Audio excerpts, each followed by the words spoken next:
Le clan Uchiwa, un clan rejeté, que ce soit à la génération de Madara et Hashirama, ou que ce soit de la génération de Naruto. Et donc salut tout le monde, ici Akazu, j'espère que vous allez bien, pour ma part ça va nickel. Et aujourd'hui, toute nouvelle vidéo où on va parler du clan Uchiwa. N'hésitez pas à mettre votre plus gros pouce bleu et à vous abonner à ma chaîne YouTube. Sur ce, bon visionnage. Attention, cette vidéo contient des spoilers si vous n'avez pas encore lu jusqu'au tome 60 de Naruto Shippuden. Les origines du clan. Les plus anciennes traces connues du clan Uchiwa remontent à plus de 80 ans avant le début de la première grande guerre ninja. Lors des guerres de territoire, c'était un temps où les différents clans ninja se battaient les uns contre les autres, louaient leurs services aux plus offrants. Le clan Uchiwa était alors un des clans guerriers les plus réputés, avec le clan Senju, grâce à son attribut héréditaire, le Sharingan, mais aussi parce que tous les membres du clan étaient doués d'un génie naturel, d'une grande intelligence et d'un chakra extrêmement puissant. Les membres du clan Uchiwa maîtrisaient tous l'élément feu, qui devint leur signe distinctif avec comme symbole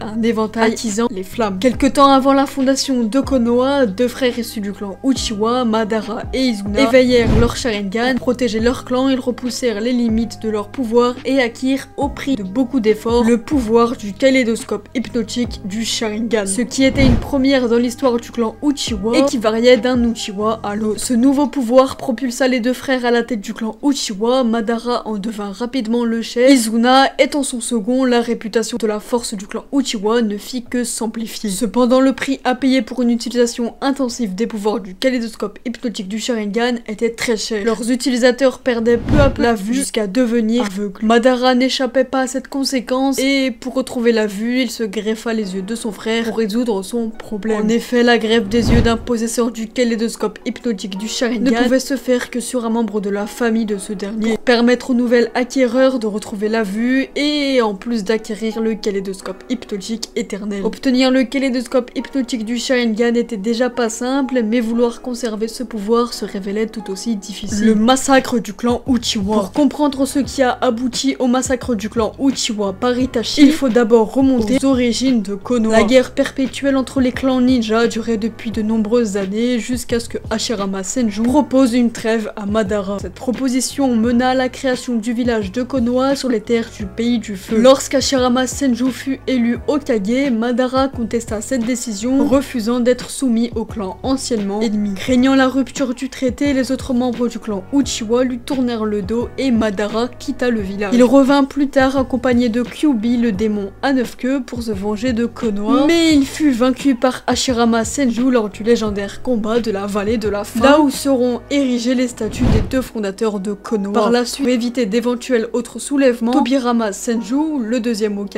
et frère du premier, décida de laisser la surveillance et la protection du village à la charge du clan Uchiwa. Ces derniers fondèrent alors la police de Konoha, une force militaire dont l'action était principalement concentrée à l'intérieur du village. L'attaque de Kyuubi et la tentative du coup d'état. L'attaque de Kyuubi sur Konoha, 16 ans plus tôt, raviva la méfiance de tous à l'égard du clan Uchiwa. L'influence de Danzo Shimura, le chef des services secrets Anbu, et des autres dignitaires de Konoha, le clan entier fut cantonné dans une partie du village. Petit à petit, le mécontentement et le ressentiment des Uchiwa grandirent et ces derniers élaborèrent des plans en vue d'un coup d'état. Leur but était simple, reprendre le pouvoir et établir leur domination sur le village. Peu avant le coup d'état, par un soir de pleine lune, Itachi Uchiwa, considéré comme le plus doué de tous les Uchiwa depuis bien longtemps, extermina un par un les membres de son clan. Il tua de sang-froid tous ceux avec qui il avait grandi jusqu'à ses propres parents. Une fois son forfait accompli, Itachi s'enfuit du village et devient le criminel de rang S le plus recherché de Konoha. Après le massacre du clan, il ne resta plus en vie que 3 Uchiwa, qui rejoignirent tous l'organisation criminelle Akatsuki à un moment ou à un autre. Le clan Uchiwa fut alors surnommé le clan Muji et le Sharingan dénommé l'œil de la haine. Quelques jours avant le massacre, la police de Konoha avait retrouvé près de la rivière Nakano le corps de Shisui Uchiwa. Shisui Uchiwa était considéré comme le plus puissant utilisateur de genjutsu du clan Uchiwa, car il pouvait contrôler n'importe qui d'un simple regard et sans que la victime ne s'en rende compte. Shisui était un fervent partisan de la paix et ne voulait pas voir le clan Uchiwa se compromettre dans un coup d'état. Il voulait surtout éviter que le village de Konoha n'ait à en supporter les conséquences. Itachi avait été interrogé par Teika, Inabi et Yashiro Uchiwa, tous 3 membres de la police de Konoha qui le soupçonnaient d'être à l'origine de la mort mystérieuse de Shisui. Itachi leur rapportèrent que la dernière fois qu'il l'avait vu en vie, Shisui lui avait avoué qu'il avait tenté d'arrêter le coup d'état en utilisant son genjutsu via le sort des divinités célestes. Cependant, Danzo Shimura ne lui faisait absolument pas confiance confiance et en avait profité pour lui voler son œil droit. Pour empêcher que Danzo ne lui vole son œil gauche, et comme il savait qu'un conflit se déclencherait inévitablement, Shisui, bien décidé à protéger le village de Konoha, avait confié son œil restant à son meilleur ami Itachi, le seul en qui il pouvait avoir confiance, puis il avait disparu. Avant de disparaître, il avait dit à Itachi: tu es mon meilleur ami, le seul à qui je peux demander ça, je t'en prie, protège le village et le nom des Uchiwa. La vengeance de Sasuke. Sasuke Uchiwa, le seul rescapé du massacre, car selon Itachi, il ne valait même pas la peine qu'il le tue, grandit avec une soif de vengeance et beaucoup d'amertume, et ne poursuivit désormais plus qu'un seul but, tuer son frère Itachi, quitte à devenir lui-même un criminel. Après s'être rendu compte lors d'un bref affrontement avec Itachi qu'il manquait cruellement de force, il rejoignit les rangs d'Orochimaru dans sa quête de puissance. Plus tard, ayant tué Orochimaru qui n'avait plus rien à lui apprendre, Sasuke reprit sa traque d'Itachi qu'il retrouvera et tua au terme d'un combat épique. Nous apprenons par la suite de la bouche de Tobi les vraies raisons de la trahison d'Itachi envers son clan. Fugaku Uchiwa, le père d'Itachi et Sasuke, était en fait le cerveau du projet de coup d'état, et il avait chargé son fils Itachi d'une mission secrète, intégrer l'Anbu et faire office d'espion, permettant comme cela aux Uchiwa d'obtenir des informations pour préparer leur coup d'état. Seulement Itachi était né pendant la 3ème grande guerre ninja, il avait donc fait très jeune l'amère expérience de la guerre et perdu trop d'être cher. Il devint ainsi un pacifiste convaincu, prêt à tous les sacrifices pour garantir la paix. Les membres de l'autorité du village se servirent de cette faiblesse contre le clan Uchiwa, en lui demandant de servir d'agent double. Alors que le coup d'état était proche, Itachi exécuta sa dernière mission pour Konoha, mission qu'il était décidé à accomplir seul, tuer tous les Uchiwa. Ce plan était pour lui la meilleure des options. S'il tuait tout son clan, il évitait au village un coup d'état qui aurait fatalement engendré des troubles et la guerre. De plus, le nom et l'honneur du clan Uchiwa resteraient intacts, la responsabilité du massacre étant attribuée à lui seul. En effet, une de ses conditions pour accepter sa dernière mission était d'endosser toute la responsabilité du massacre. La deuxième étant que Sasuke soit protégé et que celui-ci ne soit jamais mis au courant des raisons de ses actes. Le combat entre Sasuke et Itachi, que Sasuke prenait pour sa vengeance, était en fait un nouveau sacrifice d'Itachi. Pour débarrasser Sasuke de la marque maudite que lui avait apposée Orochimaru lors de l'épreuve des Genin, et lui permettre en le poussant dans ses derniers retranchements de s'éveiller à de nouveaux pouvoirs. En exécutant tous les membres de son clan, Itachi s'était sacrifié pour le bien de tout le village de Konoha. Pourtant, ses actes allaient plonger Sasuke dans la haine et la vengeance, même s'il avait tout fait pour lui épargner les conséquences de ses choix et qu'il avait agi pour le bien commun. Plus tard, quand Sasuke apprit par Tobi la vérité sur les motivations d'Itachi et qu'il voulut venger son frère, il alla à l'encontre des idéaux d'Itachi en voulant détruire Konoha. Même si Sasuke comprenait les considérations de son frère, il ne pouvait se résoudre à pardonner aux hauts dignitaires de Konoha d'avoir forcé, entre parenthèses, Itachi à se sacrifier et aux habitants du village de vivre dans le bonheur. Le plan œil de lune. Lorsque Tobi raconte l'histoire d'Itachi à Sasuke, on apprend qu'il a aidé Itachi lors du massacre du clan Uchiwa car il en voulait au clan. À ce moment, nous n'en savons pas plus sur lui, hormis qu'il possède le Sharingan et qu'il aurait fait partie du clan Uchiwa. Dans le tome 63, nous apprenons la véritable identité de Tobi et ses réelles motivations. Il s'agit ni plus ni moins de Obito Uchiwa, l'ancien partenaire de Kakashi Hatake, qui était censé avoir trouvé la mort lors de la bataille du pont de Kanabi. Le but ultime de Tobi avait été de rassembler les 9 démons à queue pour recréer le monde ancestral. En collaboration avec Madara, il en aurait tiré de nouveaux pouvoirs, une puissance infinie qui leur aurait permis de projeter le Sharingan sur la lune. Un monde sans guerre ni haine dans lequel Tobi et Madara auraient été les maîtres, gardant l'humanité sous leur tutelle, et où Obito, Rin, Kakashi et Minato auraient pu vivre dans le bonheur pour l'éternité. La mort de Rin, par la main même de Kakashi, avait anéanti tous les espoirs d'Obito. Même si leur but est louable, on ne peut que remarquer l'extrême radicalité du procédé. Nous constatons que presque tous les actes du clan Uchiwa étaient toujours motivés par une noble cause, protection du clan, du village, etc. Et ce, même si les moyens employés étaient radicaux et pour la plupart plutôt extrêmes. Clan maudit ou destin tragique, je vais répondre à la fameuse question. Pour ma part, ce serait plutôt les deux, car ils ne sont pas tous liés aux mêmes actes. Il y en a qu'ils ont fait pour régner la paix et il y en a qu'ils ont fait car ils ont eu un destin tragique qui n'était pas censé arriver à ce moment-là, comme Obito. De sa part, Itachi voulait régner la paix et ils ont été maudits. Donc pour moi, c'est clan maudit et destin tragique. Et donc voilà sur quoi la vidéo se termine. Si la vidéo t'a plu, n'hésite pas à mettre ton plus gros pouce bleu et à t'abonner à ma chaîne YouTube. Dites-moi votre avis en commentaire sur ce site à Akazu. À la semaine prochaine et ciao.